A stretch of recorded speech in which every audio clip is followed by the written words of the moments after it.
Let's move on to the Lions' second first round pick in Jack Campbell. Now, this is lofty, right?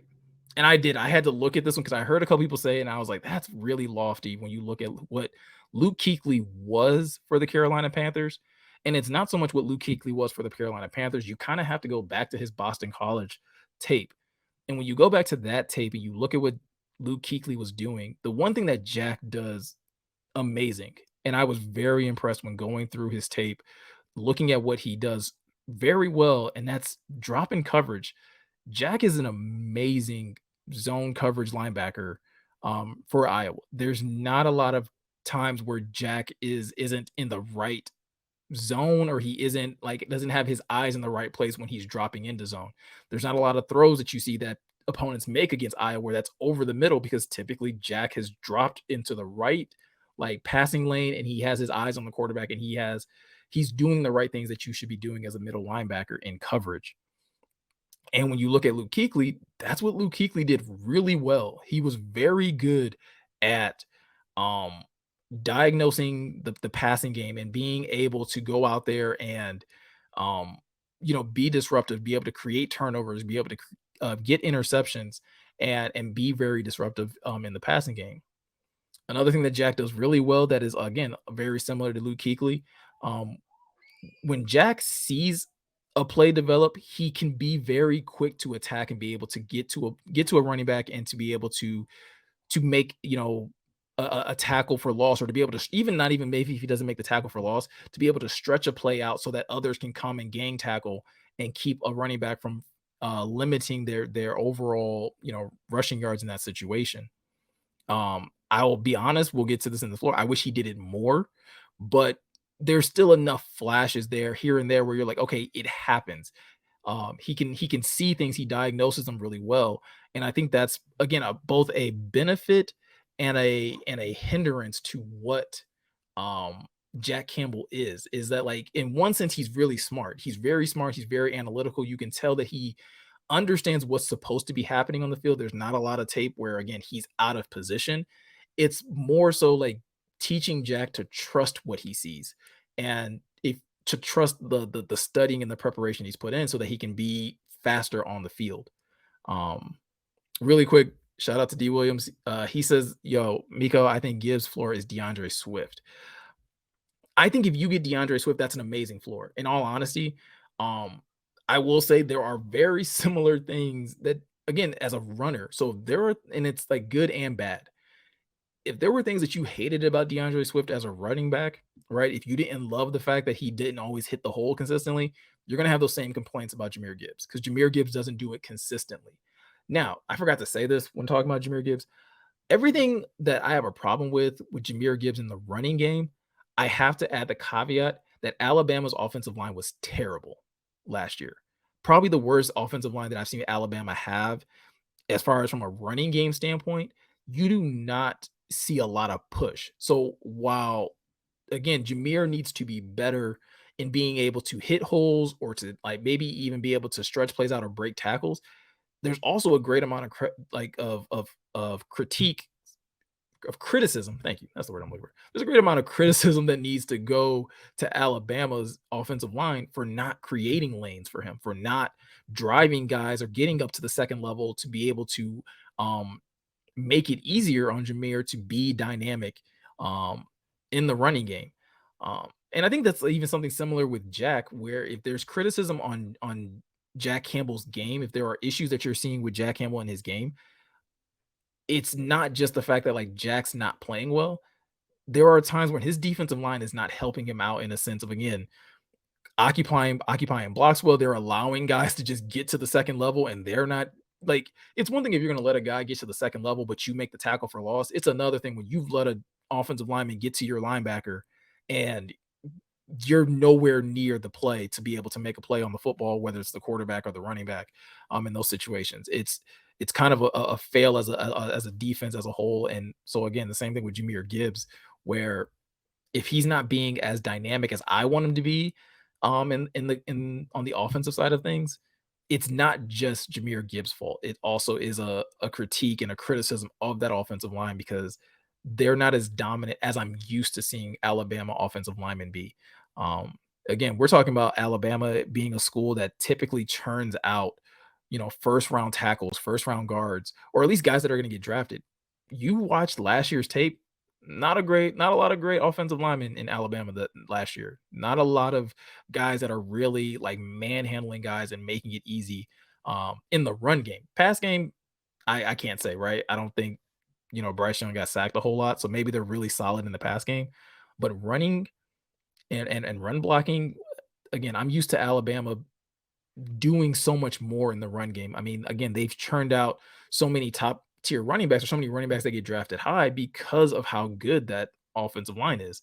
And Jahmyr Gibbs didn't get to benefit from that.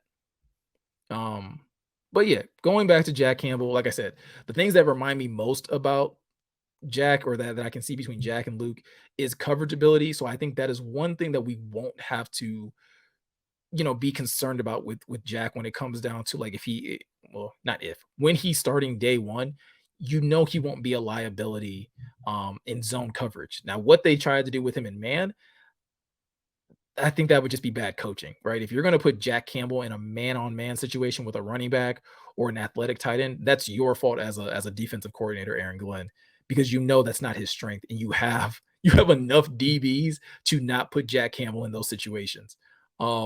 You got to figure that out to be able to keep him out of those situations so that he can continue to do what he's best at. Which again, like I said, is to drop in zone, to communicate to the defense, to again when he sees it, he attacks it.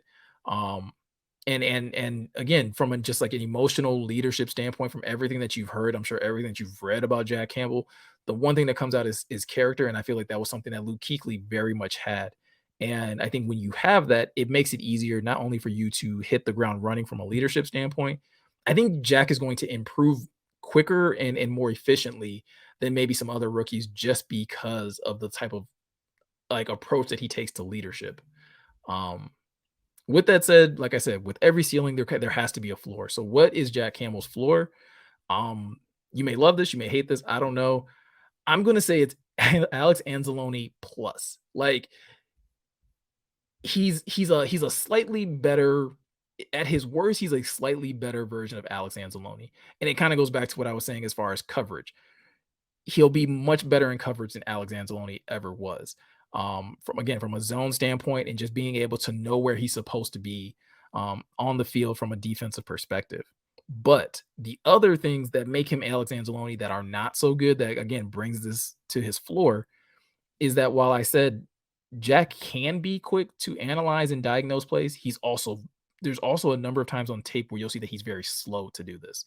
He will see a play happen and you're just waiting for him to fire off the ball, and it's just like it's not like you're sitting there like, okay, fire off now, fire off now, fire off now. And it's like, man, if he had actually, you know, been on time with the snap count, and I don't know what this is. I don't know if it's because it's late in the drive. I don't know if he's tired. I don't know if he's cramping. I don't know what it is, but it looks slow on tape at times where it's like, yo, you got to go out there and you got to fire off when the ball snaps. These guards are going to get there. And like I said earlier, some of this is his defensive line's fault. Like, how are you guys allowing guys to get that close to like get to the second level that easily? How are you guys not being that disruptive to where like, yo, a guard does feel like he has to like kind of like hold you or contend with you for a second so that your linebackers can make plays. Um, but even with that said, again, when Jack does, even when he does fire off, one of his weaknesses is that Jack doesn't use his hands well. He's very much a throw his shoulder, throw his body into guys, and tries to use his size as a way of dislodging offensive linemen. And if anybody is familiar with Alex Anzalone, this was one of Alex Anzalone's biggest issues early with the Saints, and it's one of the reasons he had shoulder issues for the first couple years in the league, because he would literally just throw his body into guys, and then he has a shoulder injury, and now you're not available for your team because you have to go out, you have to have shoulder surgery or whatever it may be. And I've never played linebacker. Luke's in the chat. He can probably tell you this better than I can. I'm going to tend to believe that your shoulders are very important as a linebacker position. If you can't hit people, if you can't square up and be able to drive with your legs and to be able to wrap guys because your shoulders messed up, you immediately become a liability to your defense. And so when I was watching Jack's tape and I'm watching it over and over again, it's like, dude, you have hands. Use them. Do not just run up chest up to a guy and think that because you're 6'5", 250, that you're going to dislodge this 6'3", 300-pound offensive lineman. It's probably not going to happen. He's already got like the leverage advantage because he's the low man. And so it doesn't mean that Jack's not going to have a great career, but it's something that I think when if Kelvin Shepherd is looking at his tape, it should be the first thing that stands out. Those should be the first two things that stand out about Jack Campbell. Hey, I need you to process what you see because your eyes are in the right place. You need to process that faster. You need to be able to see that and go and trust what you see.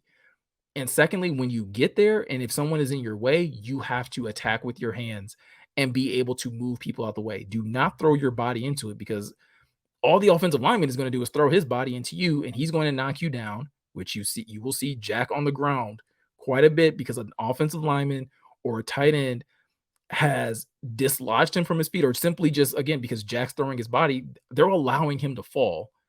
And then you're not in the play. You're not able to make a play on the running back. You're not able to make a play on the quarterback because you're on the ground and all you needed to do was keep your feet, use your hands, and you could have had some sort of ability to get to the quarterback or get to the running back. To me, this is correctable because again, like we're talking about again teaching him hand techniques. We're teaching him like, hey, you need to learn how to get off of blocks. You need to learn how to understand leverage and understand where your hands need to be and where your feet need to be and not leave your feet and not just lunge at guys. Like ideally, probably put him in a couple pass rush situations so that he can learn how to properly pass rush and properly how to get around guards. Now, another thing that I think I'm honestly just saying this now that I'm kind of thinking about it. Probably another reason why Jack never developed those skills as a block or as a pass rusher or as a linebacker as far as getting off of blocks. Iowa's offense sucks. All right, it is what it is. And so sometimes guys in college develop bad habits because it's worked. It's worked in practice. Maybe it's worked in the Big Ten, and you've never had to learn another way because guess what? Throwing your body into somebody at 6'5", 250 has worked for you enough to where you're like, hey, why do I need hand techniques? Because I'm just bigger and stronger than everybody else. Well, these guys are going to learn very quickly. Aiden learned this lesson a little too late for me, but he learned it eventually. Running down the middle of offensive linemen's chest is going to get you on somebody's highlight reel. It's going to get you pancaked. It's going to have someone lift you off the ground and put their whole weight on you. Like Jack is going to learn that lesson one way or another that like running into people and just throwing your body at them isn't good for your career and it's not going to help your team in any capacity.